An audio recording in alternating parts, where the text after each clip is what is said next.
Members, we have reached the appointed hour and a quorum has been formed, so I now call the meeting to order. First of all, let's invite the administration's team to join us.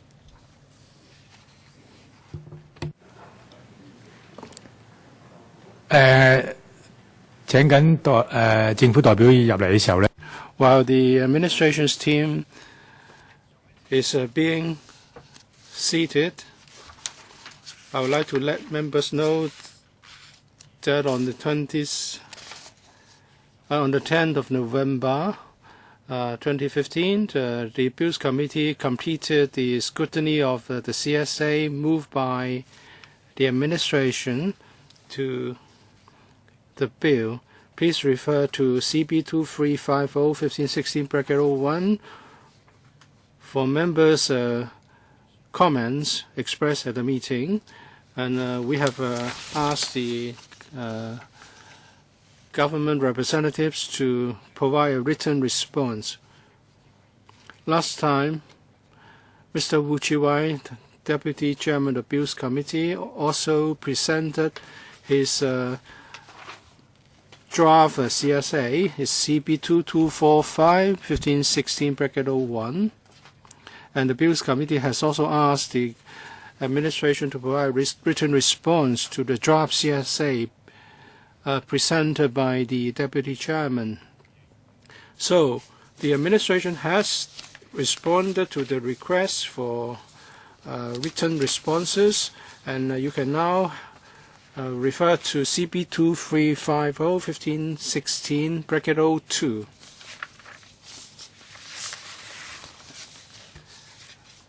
Now I would like to invite Mr. Franco Kwok, Assistant Director of Home Affairs, to introduce this paper, and then I'll ask members to raise their questions. Thank you, Chairman. Let me introduce the written response from the government in respect to the draft CSAs proposed by Mr. Wu Chi-wai. In a previous meeting, we said that the future authority would issue a code of practice saying that relevant managers will have to comply with the building management ordinance and the relevant provisions in the DMC. Otherwise, it's a disciplinary offense. So our proposals are not different from, anything different in principle vis-à-vis Mr. Wu's proposals. And we have the following observations about Mr. Wu's and PS proposed CSAs. But the ordinance is to facilitate the setting up of owners' corporations and also to provide for the procedures of the OC. But the licensees' responsibility is to follow the ordinance, but there are only very few provisions in the ordinance which are directly applicable to the licensee. According to Section 45 and Schedule 10 and the ordinance, the DMC and the interpretation of the relevant procedures comes under the jurisdiction of the judiciary, i.e. the Lands Tribunal. Therefore, the authority has no power to adjudicate whether someone has violated the ordinance of DMC or to issue a code of practice to that effect.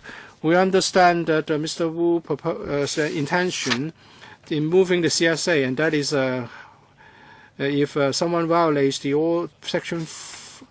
relevant sections in the ordinance, it would be a disciplinary offense. We are now asking our law draftsmen to consider how amendments can be made to the bill, and we will present our CSAs in due course. Section 61. According to Section 61 of the bill, there are certain exemptions and and defenses, and there is acting bona fide and so on and so forth.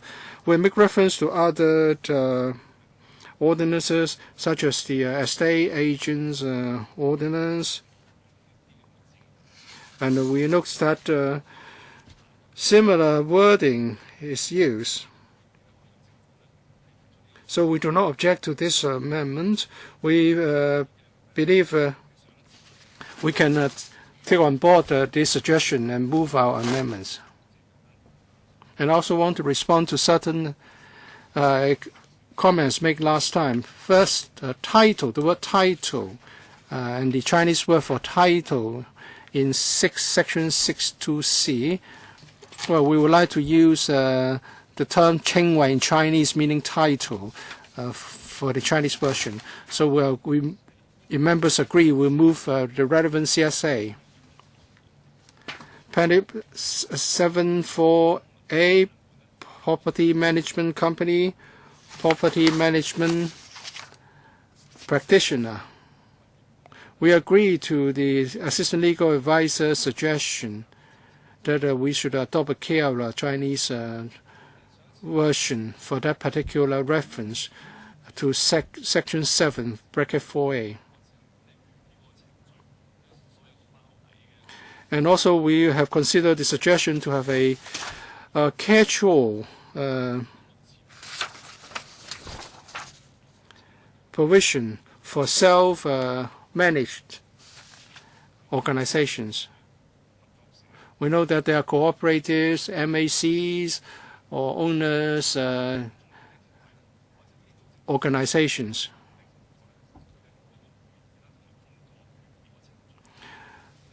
The ordinance already provides for the procedures for the meetings of such as self-regulatory or organizations, and so we believe there's no need to have another provisions enacted to provide for the same procedure. Section 20, bracket 2 in Schedule 3. According to Section 20 to Section 20 to Schedule 3, at the close of a financial year, an annual report should be prepared by the authority. In our amendments, there should be a brief description of all the hearings pursuant to the Section 23 by the authority in its annual report. As regards whether there should be further details of the hearings, we believe the current arrangement would enable the public to understand the reasoning and justifications of the rulings of the authority, the appeals board, and so on and so forth. And also the authorities require under the bill to maintain a register containing details of those who are punished for the disciplinary offenses. So we believe the proposed CSA is not necessary. Other regulatory bodies similarly do not require such details to be contained in their annual reports. We believe the current arrangement is sufficient to enable public understanding of the hearings. As for Section 22, bracket 3 to Schedule 3, involved in that the Director of Audit can submit a report to the President of this Council on the audit findings. The Assistant Legal Advisor earlier on suggested that there should be a further amendment to the bill, and that is the President, upon receipt of the report from the Director of Audit, should table the same for the scrutiny of the members of this Council. So in our proposed amendments, we already stipulate that after receiving the audit findings of the Director of Audit, the President of this Council of LegCo shall make arrangements for the findings to be scrutinized by LegCo. And as we have also made reference to other ordinances such as competition ordinance and the current Section 22, bracket 3 to Schedule Section 22(3) to Schedule 3 of the bill is has a similar arrangement. So we believe there's no need to further amend it. So we would maintain the current version of Section 22(3). There will be no further CSA. On the question of self-incriminatory provisions, after consulting the DOJ, we would extend the self-incriminating provisions to the authority, the disciplinary committee, and the appeal panel. We are preparing the CSAs, which will be presented to members for consideration in due course. Members, any questions? Mr. WU Chi-wai. Thank you, Chairman. I'd like to thank the Home Affairs Bureau for responding to my proposed CSAs and for us agreeing to take on board my amendments. Of course, I need to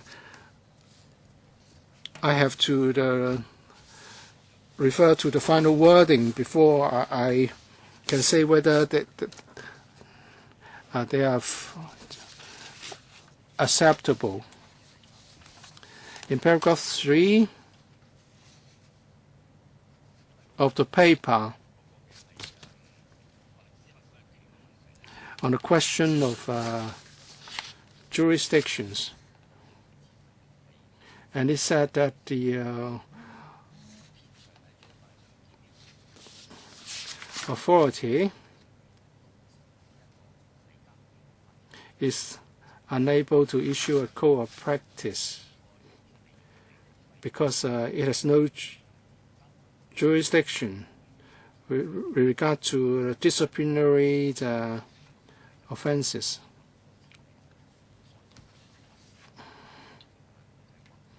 So likewise, the authority is unable to adjudicate whether the licensee is in violation of the DMC. So what is the government's response to that situation? The Lands Tribunal is responsible, has jurisdiction, in other words, over the ordinance and the DMC. So the wording here is one that would follow a judgment given by the court, relevant court. So a court will first of all has to rule that a licensee has violated the ordinance or the DMC first.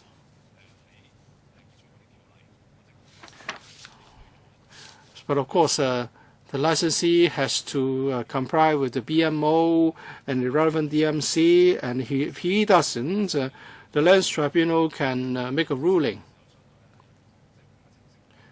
So when we proceed to the code of practice stage, what the licensee should or should not do is already a very well-defined and clear thing. We have other members queuing, so maybe 4 minutes for each member. I understand the problems with jurisdiction.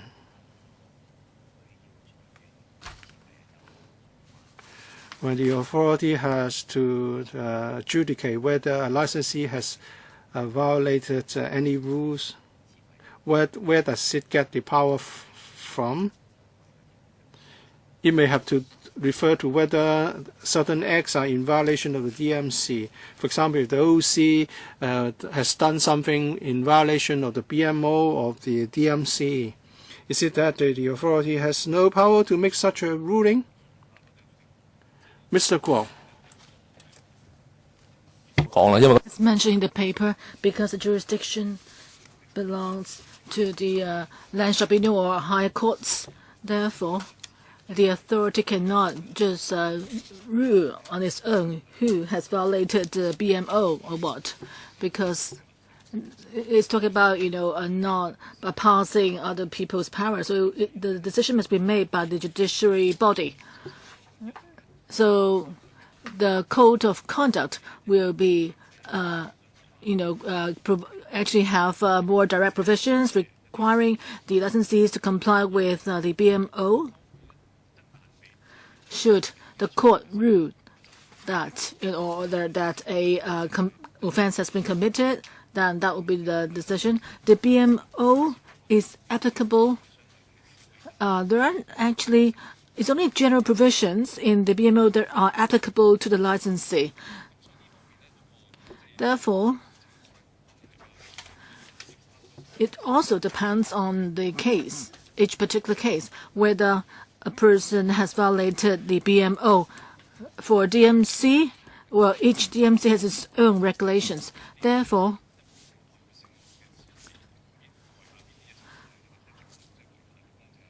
so even any violation of the DMC or BMO actually cannot be actually decided upon by the authority alone. So we can't just use general provisions to say specifically what licensees should be held accountable for or what. So, say someone complains that a petitioner has violated the BMC or DMC, and then that doesn't actually mean that the authority will have the right to adjudicate. Chairman, well, I think for some actual implementations, they could be covered by the Code of Conduct in the subsidiary legislation. So I'd like to ask the authority or the administration, would you consider that is before this bill goes to the full meeting, that the content of your Code of Conduct or the draft of your Code of Conduct, can you show it to us for reference? I think we discussed it before. Mr. Kwok, could you answer that again? Yes, I think in our paper submitted to the committee last time, we have listed which items will be covered by the Code of Conduct and in the guidelines. I think I did report that to you last time. As for the actual content, this would be something that comes under the terms of reference of the authority. So we can't really supersede the authority in giving you, spelling out everything to you. But what will be contained in the Code of Conduct, I think we talk about that and also mentioned it in our paper last time. We did provide an abstract in our paper submitted last time. And that will be the basis for the future authority to come up with the Code of Conduct. Next one, Claudia Mo. Ms. Mo? Of course, I understand that the judicial powers rest with the judiciary body, like the Lands Tribunal and so forth. But if there are cases in which cases that are complicated, like which require time to collect evidence, or say if the Land Tribunal is terribly busy and it can handle the case until, say, 6 months or 10 months later, then would you consider, what can you do? What area can you cover? Or will there be no alternative for you, and that you can only have to wait till the court is free to handle the case? Or can the OC does anything? I'm talking about, some time period, what can you do during a gap in time? And there's also your point about self-incrimination, the, self-incrimination clause. You said you agree that there could be room for amendment. Maybe I didn't hear very clearly. It's not that you didn't say it clearly enough. Could you repeat that again, your point on that again? Mr. Kwok. Thank you, Chairman. Ms. Mo's first question. Well, since the judicial powers rest with the courts, then before the court make any decision, we can assume that anyone is guilty.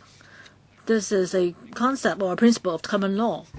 So the authority will have to wait till the court has made a ruling before it can conduct any relevant disciplinary hearing. But in the time lag, there may be complaints received. Of course, it could,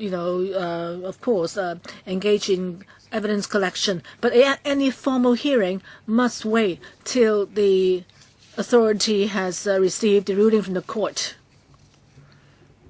And secondly, concerning your self-incrimination provision, as I said in our past meetings, members have expressed concern that in the current bill, Clause 31, the provision there is only applicable to after an investigation has been conducted. Only then can the clause be evoked, to ask the relevant party to provide information, instead of having or defend or using the ground of self-incrimination. So this is a sort of a protection for people who are offering information. So this is a protection clause, unless as members in unless it's in relation to offense mentioned in clause 28. At our previous discussion, members expressed concern that maybe besides the period of investigation, that is during the disciplinary hearing or during the discussion by the appeal tribunal or the authority, the self-incrimination rules, will they be applicable? We did consult the Department of Justice, and they agreed that the protection clause, like clause 31, is also applicable to other procedures like proceedings held by the appeal tribunal and so forth, or the disciplinary committee and so forth.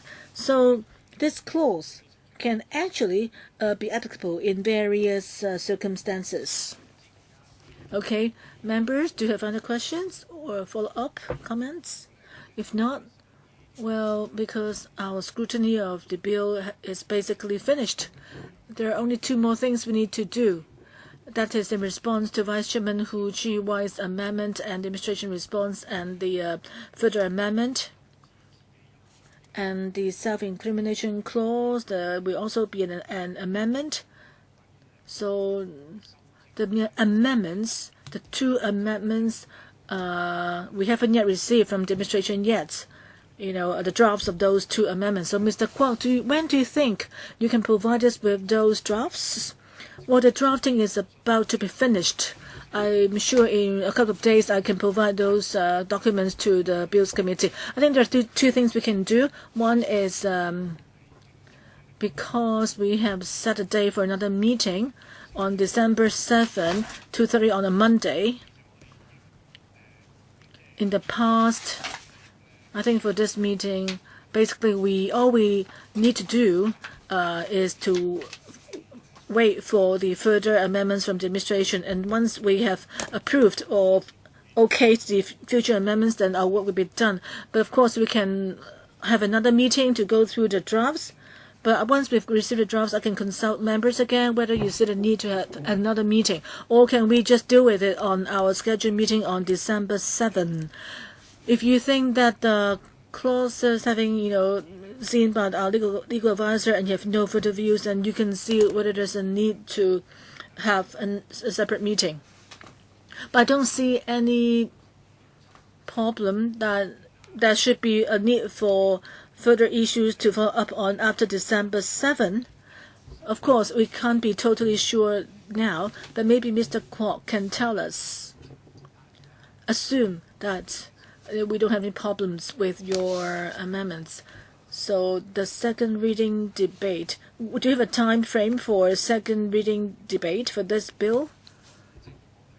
Chairman, I think if after next Monday members have no further views on the amendments, then we will liaise with the Secretariat and arrange for the second reading to queue up for the second reading in LegCo. I hope that we'll try to resume second reading for this bills as soon as possible. My estimate is that, because of holidays and so forth, we do very much hope that before the Chinese New Year we can resume second reading before the Chinese New Year. Well, I think it really depends on when you can submit the bills to our House Committee. They assume that our Bills Committee is finished with it.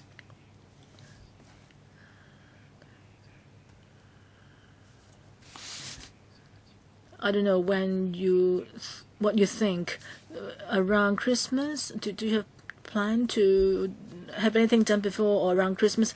I will arrange a time with the Secretariat, but we do hope that before the Chinese New Year, we can go back to the full meeting and have second reading resumed. Okay, I'd like to consult members then. Would you support? We still have to wait for the further amendments. I need to get your agreement or support for resumption of second reading still, but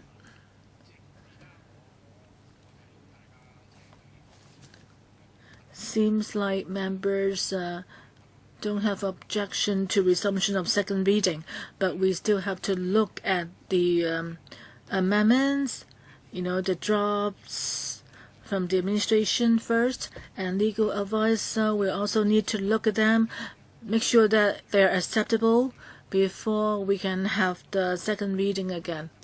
So we'll try to, as Mr. Kwok said, the administration has given us a strong signal that they would like to have it resumed before the Chinese New Year. Chen Kim-po? Yeah, Chairman, I support the second reading, but I do hope that we can get things done more quickly. There are so many problems with property management companies, so it's good for us to have the bill implemented as soon as possible. Do you have any idea when the bill will be implemented once it's passed by LegCo? Mr. Kwok. I think once the main legislation is approved, we'll still have other work to do. That is to appoint members to the authority and to prepare the relevant subsidiary legislation. I hope that we can finish the subsidiary legislation as soon as possible. We hope that in the fourth quarter, hopefully, of this year, all the subsidiary legislation will be finished for vetting by LegCo. As for the timetable, I do hope that we can get things done quickly. Chen Kim-po? Implementation date or commencement date. Well, for the main legislation, parts of it we need to wait till the members are appointed to the authority first. As for the issuing of licenses or appeal procedures, those can wait. So I think the bill will be implemented by phases. And then later on there will be subsidiary legislations brought into place, and that will come into effect too. Okay. So what is the commencement date?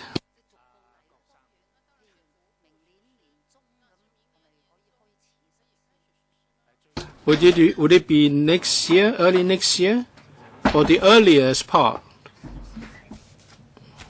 Well, we need to commence the relevant provisions so that we can appoint members to the authority. So this will be done after the bill is enacted. Do you have a timetable? Mr. Kwok, do you have a ballpark timetable? Let's say the bill is enacted in January and February next year, and then we would publish a commencement notice, which is subject to negative vetting. So at the end of first quarter or the start of the second quarter, it's May or April or May, the commencement notice will be effective, and then we would make arrangements for the appointments, and then we'll have to work out the the subsidiary legislation. So, Chairman, it's about 6 months after the bill is enacted.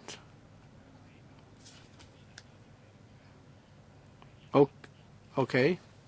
There are a lot of things that you need to put in place. All right, if members have no further questions, the meeting is now adjourned. Thank you.